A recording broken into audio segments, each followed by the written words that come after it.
Thanks for staying with us. We're still discussing Love Crossroads, and we have Theo Akatugba with us. But before we go to him, Ronke has a lot to say concerning his opinion. Your opinion, sir. All right. Okay, so Mr. Theo, thank you so much. I enjoyed listening to you. You left me a little bit worried, though, and I want to talk about it. So in this part of the world, let's say our culture, Nigeria, most of these things are subject to cultural and spiritual interpretations. So I'm asking myself, is there a measuring line for a green light?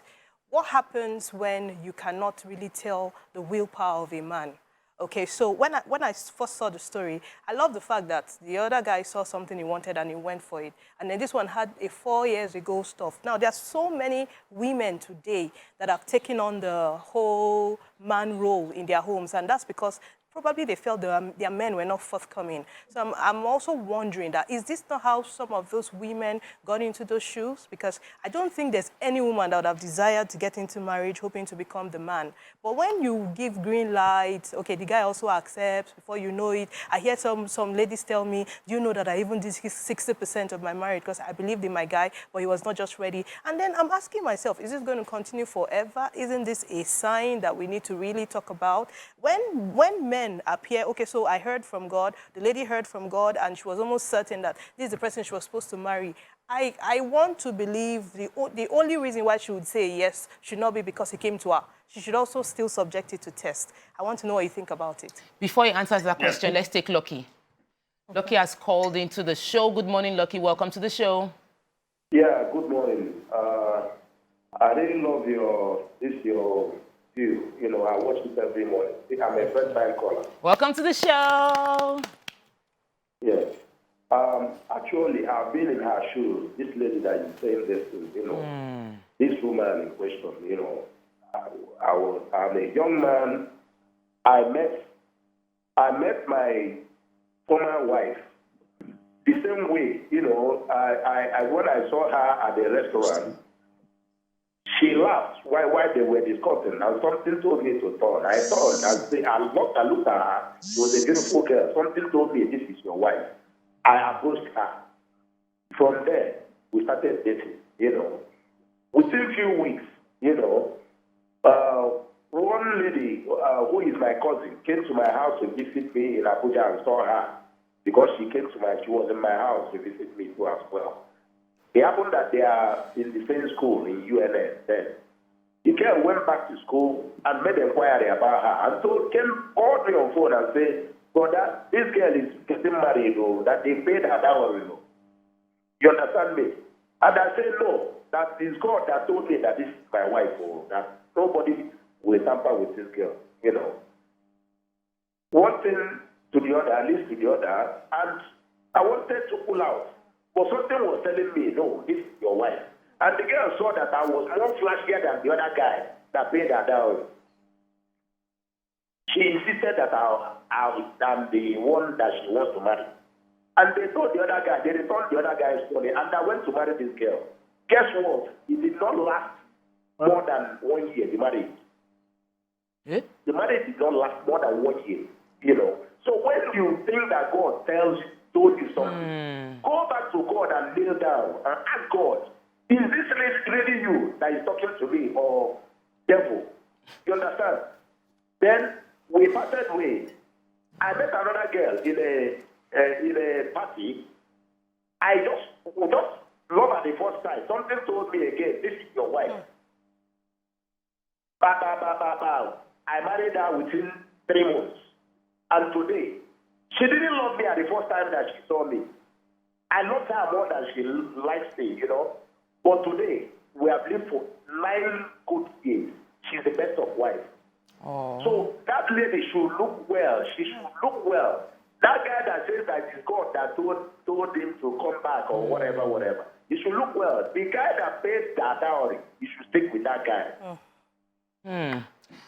Lucky, I'm happy your story ended. You had a taste of both sides, and I'm happy you have a good marriage now. But that's why we're here, to hear different opinions, hear different perspectives, and the person that find themselves within the situation can pick and choose the one that works best for them. So going back to the question that Ronke asked Mr. Theo, please go ahead. Yes, what she asked is about when you seem to have had a confirmation that this is your husband, and a lot of women have gone into marriage believing that this is a confirmation, this is my husband, and only to get into the marriage and life become difficult, they become breadwinners and all of that, and they began to wonder, did God actually speak to me regarding this person? That's the problem. That's what she's presented.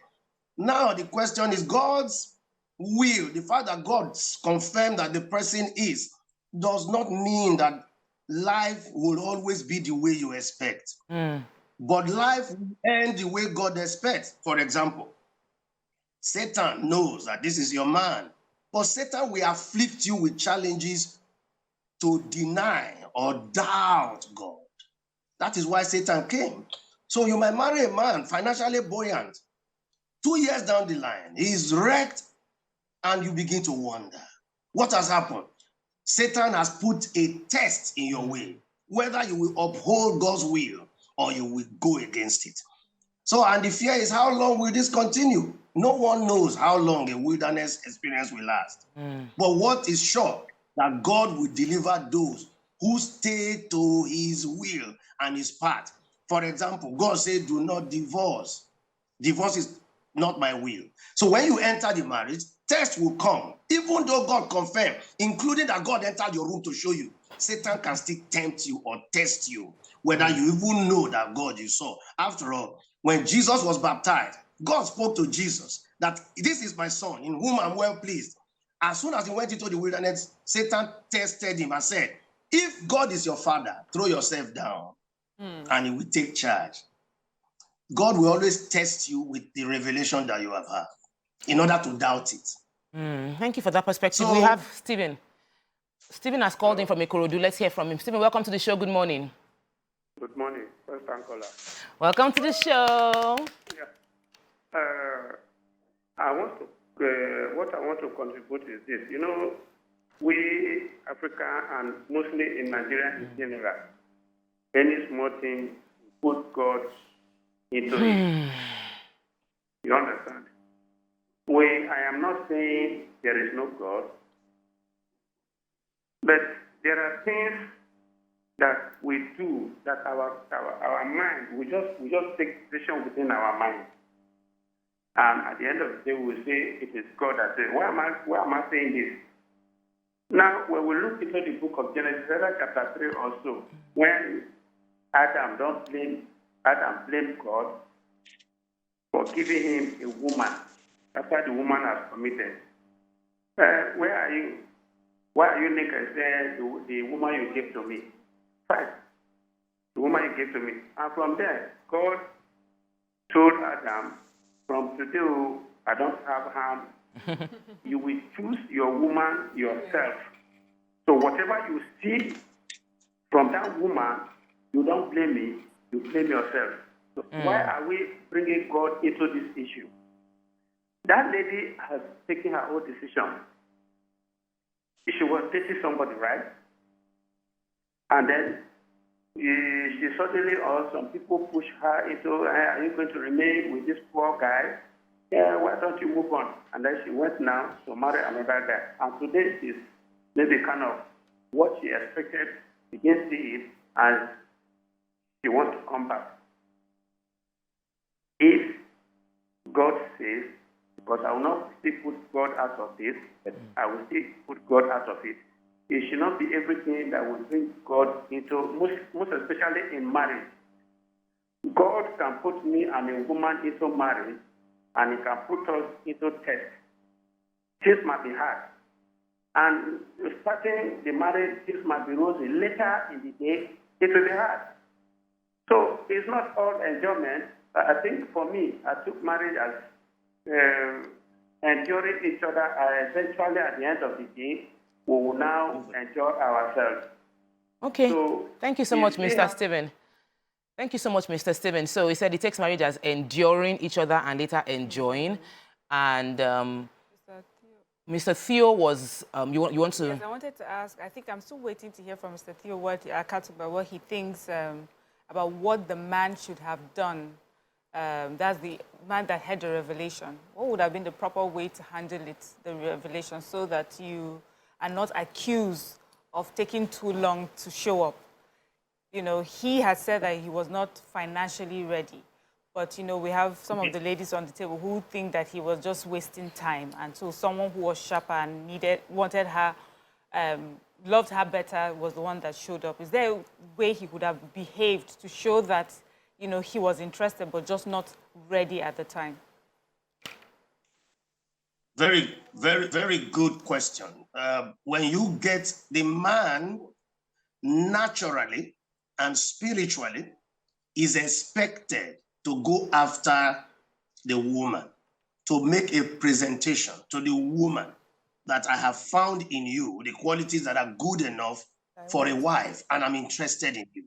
However, I am currently not in a financial state, after all, to fulfill the marriage rights. Therefore, I want us to go through the journey. I will marry you if things get better. He must not only say it and go to bed. He must keep activating his interest by reaching the woman on all points, being present and serving. For example, Jacob was interested in marrying one of his wife, is it Rachel or so? Jacob didn't have the money. He put himself into service of the father-in-law. He did that for 7 years in order to qualify. That is what all young men must do. You must not have the money in the bank before you make, because the time you will find a woman will not coincide with the time you might have resources. Yeah. So your job as a man is to keep working towards the ultimate goal, but keep the woman you have found close to you with constant conversation. After all, a pilot that is trying to fly a plane must also speak to the passengers before they take off. That this is the journey, this is what's going to happen. So the man must communicate, the man must make himself attractive to her and ward away other intruders, because he must do so by the word of mouth and caution that I'm interested in you. Stop talking to this man. We have a goal. The man must continue to do so. Thank you, Mr. Theo. Mr. Lucky has called in from Ikorodu. Good morning. Welcome to the show. Good morning. Okay, so have you had personal experience on this, or what do you want to advise the lady that is going through this crossroad right now? Quick one. I would like to first say that if she actually, both of them actually confirmed that it was God that spoke to them. Because in the business of marriage, sincerely speaking, the counsel of God is ultimate. The counsel of God. You don't take it out. You can't take it out. The step of the righteous man is ordered by the Lord. Psalm 100 says, it is him that has made us, not we ourselves. So if the God who made them get counsel to both of them, confirming that they have met for each other, then our advice is that they should yield to the counsel. Now, quick one. It doesn't mean that when God says both of them are meant for each other, that there will be no challenges. This is one of the issues we have in most homes. He said, I heard from God. Why am I facing thee? We are all on earth. As long as we are on planet Earth, whether you are a believer or a non-believer, we will always face the same challenges. Please, let's know this fact. They will face the same crises other people are facing in their homes. But the assurance is that the revelation, the confirmation from God is the evidence they take to him. Father, you said we are meant for each other, let these things pass. He give them grace to pass through. So if she heard from God after the bright side of the day, that one is strange. Our God is not an author of confusion. If they have accepted and done all the traditional rites, then that one, I will begin to wonder where is that counsel coming from. Because God is an ongoing God. He will not give a counsel that will bring confusion to families or cause harm to others. Thank you so much, Mr. Lucky from Ikorodu. Let me hear from you, Toby. I know that you've heard different perspectives. Has that made you change your mind, or are you having would you have a more broad opinion on how she should approach the situation? Okay, so Miriam mentioned something earlier, and it was about Abraham and Isaac. You know, God gave the word, go and take your son who you love. And he went. When he got there, God still told him again, look up, and he saw a ram. You see, most times I believe that people take the word of God and do not ask him about what he's saying part time. So the conversation was that he found out 4 years ago. But was that what God was still saying as at, you know, this present time? And the lady also held on to the word that she heard while on campus. But at this present stage in her life, is that what God is still saying? So I think sometimes, rather than just hold on and say, this is what God said to me, in the current situation you're in, you know, because... He has already said, look up. And you want to now slaughter what he has said. Because he has said, and you know, most times when we hear these words, they are like progressive. You know the way people, you know the way we quote Bible to interpret as in different things. Yes. Gosh. We have a celebrity guest. You know, it's Celebrity Friday. We do gist and then we bring in celebrity guests. So, and I really want us to give this young lady, we've given a lot of advice. I'm sure that she will find something, but we'll be doing like a round of final words. Let me hear from you, Ronke. Okay, thank you, Tokwe. So I would still say that in all of this, I know counsel, we can almost assume that counsel led her into the arms of the second guy, but I would still say she needs to subject herself to more counsel. And this time around, people who are not in love with the guy should also have an opinion so that they are objective, because it's a very sensitive one. So I'm not saying go further, and I'm not saying you need to stop. I'm saying you need to take time to think through this and receive counsel. Maya? Yes, I was going to say that with the man that she's already started some marital rights with, I've heard people who have said, this is my wife. That time I was chasing her. She was following one small boy with one big head. But I was waiting for her. So it could also be a situation where he's saying, she may meet him and say, you know what, I've always been conflicted about going ahead with you because of this person. And he has now come to marry me. I'm talking to that man now, you know, if there's a man like that listening. I believe in if something is meant for you, it can go and it will come back to you. So if that man truly believes that that's the woman for him, he can let her go. And give her time for her to face what she needs to face. And if she leaves eventually, that means she was not meant for you, and that's better for you in the long run. One of the things I've heard even from Mr. Theo, let's have your final words concerning this before we round off on this particular story. My final word is that God is speaking with us every time on all issues, personal and generally. And it is upon us to understand the ways of God. They are not going to appear like. A man can be revealed to you and he will not look like the man that is in your mind, in your dream. It does not mean that that is not the man. It is now for you to discover him. Crude is crude until it is brought out and refined. Same way for the man.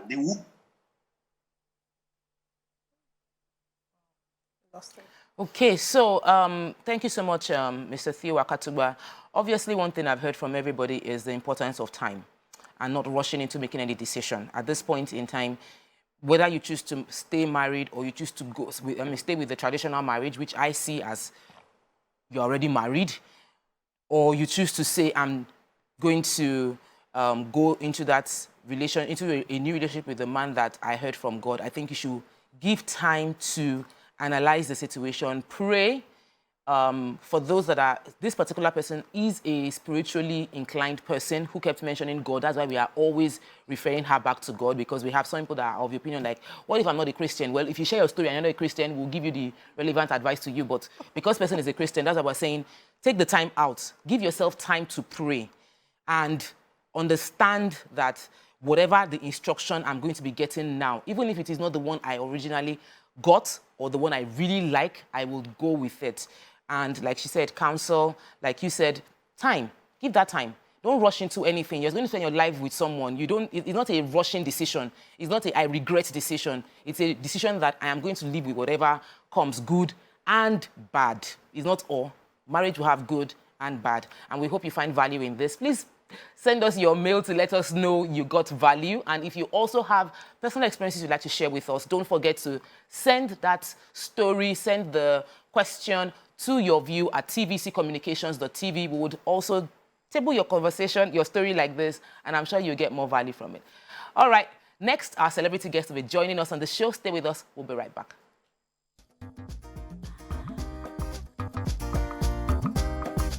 Stay tuned. YourView will be right back.